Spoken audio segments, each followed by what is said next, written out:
రంగారెడ్డి గూడెంలోనే నా సొంతూరు అని చెప్పి 1,50,00,000 రూపాయలు ఇచ్చిన. కానీ నా సొంతూరులే నా గుండెల మీద కొట్టినారు అందరు కలిసి.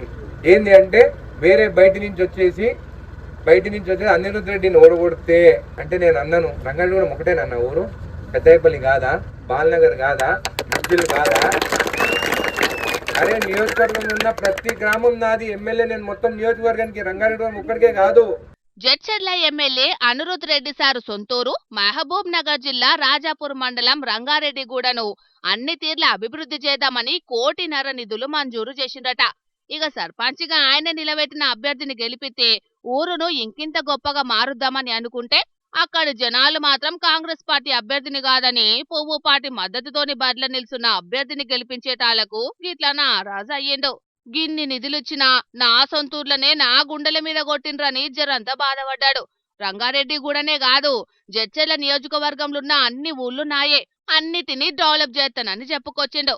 ఒక్క అనిరుద్ రెడ్డి సొంతూర్లనే కాదు, చాలా మంది పెద్ద లీడర్ల సొంతూర్లల్లో కూడా వాళ్ళు నిలబెట్టుకున్న అభ్యర్థులను గెలిపించుకోలేకపోయిండ్రు. ఎమ్మెల్యే కవ్వంపల్లి సత్యనారాయణ సొంతూరు కరీంనగర్ జిల్లా మానుకొండూరు మండలం పచ్చునూర్ల కారు పార్టీ అభ్యర్థి గెలిచిండు.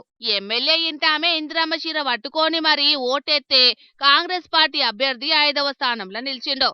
దేవరకద్ర ఎమ్మెల్యే మధుసూదన్ రెడ్డి సొంతూరు మహబూబ్ నగర్ జిల్లా చిన్న చింతకుంట మండలం దమగ్నపూర్ల కారు పార్టీ అభ్యర్థి గెలిచిండు. ఇక షాద్నగర్ ఎమ్మెల్యే వీర్లపల్లి శంకర్ సొంతూరు నందిగామ మండలం వీర్లపల్లిల బీఆర్ఎస్ సర్పంచి అభ్యర్థి గెలిచిండు. ఎమ్మెల్సీ పట్నం మహేందర్ రెడ్డి సొంతూరు షాబాద్ మండలం గొల్లూరుగూడల కారు పార్టీ అభ్యర్థి సర్పంచిగా గెలిచిండు.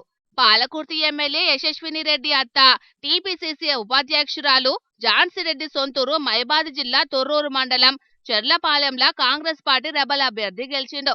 ఇట్లా చాలా మంది పెద్ద నాయకులు సొంతూర్లలా వాళ్ళు నిలబెట్టుకున్న అభ్యర్థులను గెలిపించుకోలేకపోయిండ్రు. ఇక ఇదిట్లుంటే ఎస్ఐ పులి వెంకటేశ్వర్లు ఊరికి సేవ చేయాలని 5 నెలల ముందే ఎస్ఐ నౌకరికి రాజీనామా చేసి మరి సర్పంచి ఎన్నికల్లా బరిలో నిల్చుండు. కాకుంటే అక్కడి జనాలు మాత్రం ఈయనను ఓడగొట్టిండ్రు. సూర్యాపేట జిల్లా కోదాడ మండలం గుడిబండ ఈయన సొంతూరు. పుట్టిన ఊరికి సేవ చేద్దామని స్వచ్ఛంద పదవికి రాజీనామా చేసి కాంగ్రెస్ పార్టీ మద్దతుతోని ఎన్నికల బరిలోకి దిగిండు. మంత్రి ఉత్తమ్ కుమార్ రెడ్డి, కోదాడ ఎమ్మెల్యే పద్మావతి మేడం కూడా మద్దతు చేసిండ్రు. ఆయన కూడా 10 ఓట్ల తేడాతోని కాంగ్రెస్ రెబల్ అభ్యర్థి మీద ఓడిపోయేటాలకు నారాజు అయ్యిండు. నాయకులు ఎన్ని తీర్ల లెక్కలేసుకున్నా ప్రజల తీర్పు మాత్రం బరాబర్ ఉంటది.